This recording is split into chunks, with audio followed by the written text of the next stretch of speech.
रायगड, महाराष्ट्रासह देश विदेशातील ताज्या बातम्या पाहण्यासाठी मॅक्स इंडिया लाईव्ह चॅनलला सबस्क्राईब करा आणि बेल आयकॉन दाबायला विसरू नका.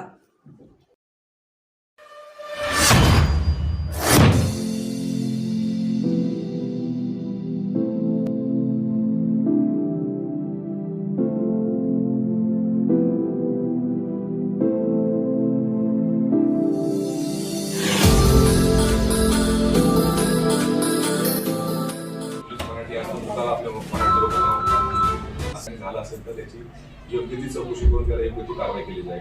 आपण सगळे मराठी आहोत आणि मुंबई ही महाराष्ट्रात ही आहे असल्यामुळं आपल्या याच्यातून कोणत्याही माणसाच्या मदती मिळेल.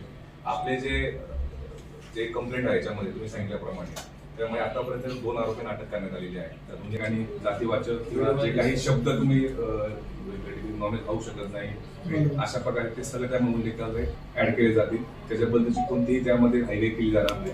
ज्या आमच्या ह्याच्याकडून ज्या पोलिसांची तुम्ही त्यापासून म्हणत असाल तर मला त्यामध्ये चुकीचं आहे. आपलं ते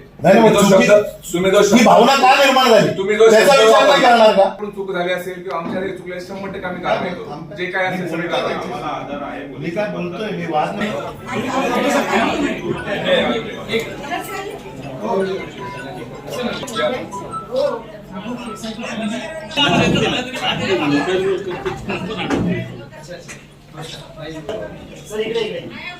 थोड़ा हाथ मागे घ्या. मी ज्या शुक्ला फॅमिलीने जो देशमुख परिवारावर जो भ्याड हल्ला केला त्याबद्दल मी त्या शुक्ला फॅमिलीचा निषेध करतो. आणि काल खडपाडा पोलीस स्टेशनला आम्ही गेलो होतो, तक्रार नोंदवली. त्यावेळेला आम्ही 24 तासाचा अल्टिमेट दिला होता की 24 तासात जर आरोपी अरेस्ट झाला नाही तर 24 तास झाल्यानंतर महाराष्ट्र नवनिर्माण सेना आम्ही रस्त्यावर उतरू. आणि महाराष्ट्र नवनिर्माण सेना रस्त्यावर उतरल्यानंतर काय होतं हे सगळ्यांनाच माहिती. त्यानंतर आज सकाळी डीसीपी साहेबांकडे आलो. डीसीपी साहेबांनी आम्हाला सांगितलं की 2 आरोपी अरेस्ट केलेले आहेत.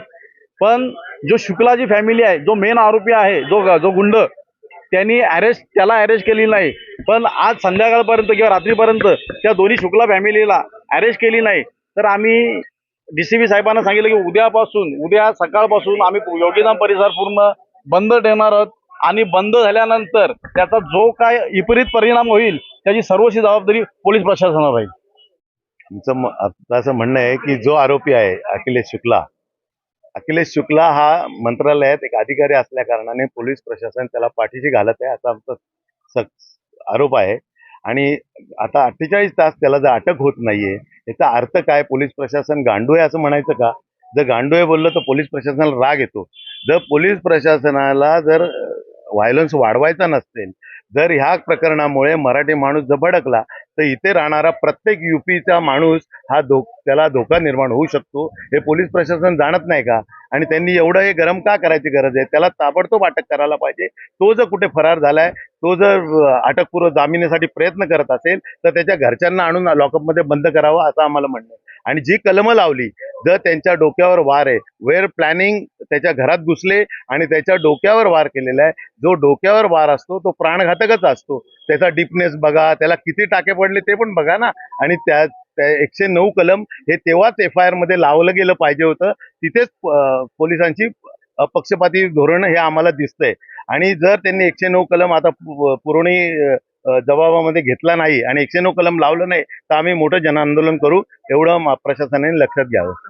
नाही, तो कोणाबरोबर असून दे, कोणालाही असून दे, जे केलेलं कृत्य अतिशय घातक आहे आणि त्याच्या विरुद्ध आम्ही जनआंदोलन छेडू.